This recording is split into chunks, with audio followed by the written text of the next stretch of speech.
ಸಿದ್ದರಾಮಯ್ಯ ಮುಸಲ್ಮಾನರನ್ನ ಓಲೈಸಲಿಕ್ಕೆ ಮಾಡ್ಕೊಬಿಟ್ಟಿದ್ದಾರೆ. ಹಿಂದೂಗಳನ್ನ ಓಲೈಸಲಿಕ್ಕೋಸ್ಕರವಾಗಿ ಹಿಂದುತ್ವ ಮಾಡಲ್ಲ.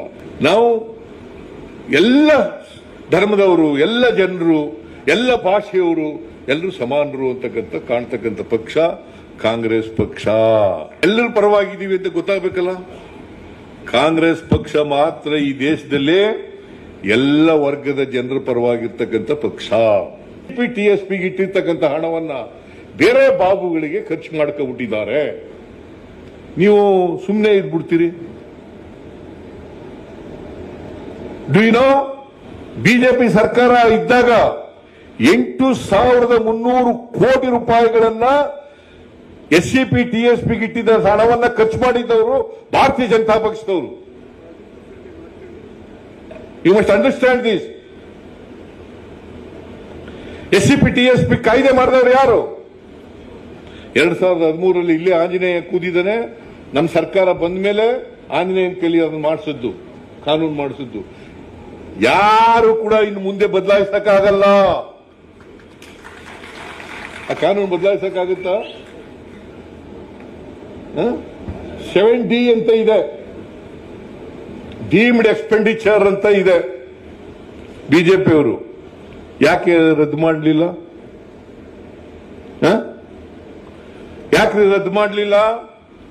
ಇದನ್ನು ರದ್ದು ಮಾಡಿದವರು ಸಿದ್ದರಾಮಯ್ಯ ಸರ್ಕಾರ 2ನೇ ಸಾರಿ ಬಂದಾಗ, ಕಾಂಗ್ರೆಸ್ ಪಕ್ಷ ಅಧಿಕಾರಕ್ಕೆ ಬಂದಾಗ ರದ್ದಾಯಿತು. ರದ್ದು ಮಾಡಲಿಲ್ಲ. ಬಡ್ತಿ ಮೀಸಲಾತಿ ದಲಿತರಿಗಿತ್ತು, ಅದನ್ನ ಸುಪ್ರೀಂ ಕೋರ್ಟ್ನವರು ಒಡೆದಾಕ್ಬಿಟ್ರು. ಬಡ್ತಿ ಮೀಸಲಾತಿ ಅನ್ಕಾನ್ಸ್ಟಿಟ್ಯೂಷನಲ್ ಅಂತ ಒಡೆದಾಕ್ಬಿಡ್ತು. ಅದನ್ನ ರಾಜ್ಯದಲ್ಲಿ ರತ್ನಪ್ರಭಾ ಅಂತೇಳಿ ಚೀಫ್ ಸೆಕ್ರೆಟರಿ ಇದ್ರು. ಆ ರತ್ನಪ್ರಭಾ ಅಧ್ಯಕ್ಷತೆಯಲ್ಲಿ ಒಂದು ಸಮಿತಿಯನ್ನ ಮಾಡಿ ವರದಿ ತರಿಸಿಕೊಂಡು ಸುಪ್ರೀಂ ಕೋರ್ಟ್ನವರು ಯಾವ ಡಿಸಿಷನ್ ಒಡೆದಾಕಿತ್ತು ಅದನ್ನ ಮತ್ತೆ ಊರ್ಜಿತಗೊಳಿಸಿದವರು ಕರ್ನಾಟಕ ಸರ್ಕಾರ ಕಾನೂನು ಮಾಡಿ. ಹಿಂದೆ ಎಲ್ಲರೂ ದೇಶದಲ್ಲಿ ಎಲ್ಲರೂ ಮಾಡಿದಾರ? ಇಡೀ ದೇಶದಲ್ಲೆಲ್ಲೂ ಮಾಡಿಲ್ಲ. ಕರ್ನಾಟಕ ಒಂದೇ ರಾಜ್ಯ ಮಾಡಿರ್ತಕ್ಕಂಥದ್ದು. ನಮ್ಮ ಕಾರ್ಯಕರ್ತರಿಗೆ ಗೊತ್ತಿರಲಿ ಅಂತೇಳಿ ಇವೆಲ್ಲ ಹೇಳ್ತಾ ಇದ್ದೀನಿ ನಾನು. ಇವತ್ತು ಕಾಂಟ್ರಾಕ್ಟ್ ನಲ್ಲಿ ಮೀಸಲಾತಿ ಕೊಟ್ಟವರು ಯಾರು? ಕಾಂಟ್ರಾಕ್ಟ್ ನಲ್ಲಿ ಮೀಸಲಾತಿ ಕೊಟ್ಟವರು ಯಾರು? 50 ಲಕ್ಷ ಮಾಡಿದೆ, ಆಮೇಲೆ 1 ಕೋಟಿ ಆಯಿತು, ಆಮೇಲೆ ಈ ವರ್ಷ 2 ಕೋಟಿ. ಮುಸಲ್ಮಾನರಿಗೂ ಕೂಡ 2 ಕೋಟಿ 2B. ಅದಕ್ಕೊಂದು ಪ್ರಚಾರ ಮಾಡೋದು, ಸಿದ್ದರಾಮಯ್ಯ ಮುಸಲ್ಮಾನರನ್ನ ಓಲೈಸಲಿಕ್ಕೆ ಮಾಡ್ಕೊಬಿಟ್ಟಿದ್ದಾರೆ. It is not correct. It is not correct.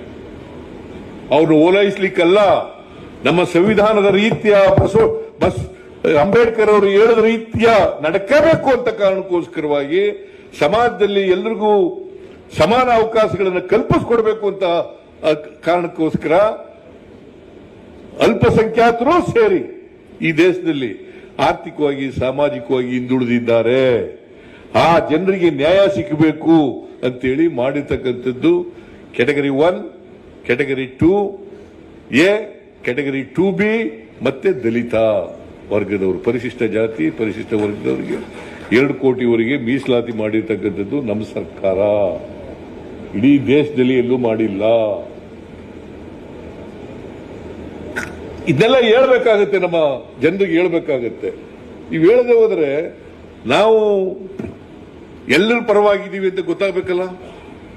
Congress ಪಕ್ಷ ಮಾತ್ರ ಈ ದೇಶದಲ್ಲೇ ಎಲ್ಲ ವರ್ಗದ ಜನರ ಪರವಾಗಿರ್ತಕ್ಕಂಥ ಪಕ್ಷ. ನಾವು ಹಿಂದೂಗಳನ್ನ ಓಲೈಸಲಿಕ್ಕೋಸ್ಕರವಾಗಿ ಹಿಂದುತ್ವ ಮಾಡಲ್ಲ. ನಾವು ಎಲ್ಲ ಧರ್ಮದವರು, ಎಲ್ಲ ಜನರು, ಎಲ್ಲ ಭಾಷೆಯವರು ಎಲ್ಲರೂ ಸಮಾನರು ಅಂತಕ್ಕಂಥ ಕಾಣ್ತಕ್ಕಂಥ ಪಕ್ಷ ಕಾಂಗ್ರೆಸ್ ಪಕ್ಷ. ಇದನ್ನು ಹೇಳ್ಬೇಕು, ಧೈರ್ಯವಾಗಿ ಹೇಳ್ಬೇಕು. ನಾವು ಯಾರನ್ನು ಕೂಡ ಓಲೈಸಲ್ಲ. ಎಲ್ಲರನ್ನು ಪ್ರತಿನಿಧಿಸ್ತಕ್ಕಂಥ ಪಕ್ಷ ಕಾಂಗ್ರೆಸ್ ಪಕ್ಷ. ಎಲ್ಲರನ್ನೂ ಒಳಗೊಂಡಂತ, ಎಲ್ಲರಿಗೂ ಸಮಾನ ಅವಕಾಶಗಳನ್ನು ಕಲ್ಪಿಸಿಕೊಡ್ತಕ್ಕಂಥ, ಸಮಾನತೆಯನ್ನು ಬಯಸ್ತಕ್ಕಂಥ, ಎಲ್ಲರೂ ಮುಖ್ಯವಾಹಿನಿ ಬರಬೇಕು ಅಂತಕ್ಕಂಥ ಬಯಸ್ತಕ್ಕಂಥದ್ದು, ಬದ್ಧತೆ ಇರ್ತಕ್ಕಂಥದ್ದು ಕಾಂಗ್ರೆಸ್ ಪಕ್ಷ ಮಾತ್ರ. ಅದಕ್ಕೋಸ್ಕರ ನಾನು ಹೆಚ್ಚು ಮಾತನಾಡ್ಲಿಕ್ಕೆ ಹೋಗಲ್ಲ. ಮಾತಾಡಿದ್ರೆ ಗಂಟೆಗಟ್ಟಲೆ ಮಾತಾಡಬೇಕಾಗತ್ತೆ.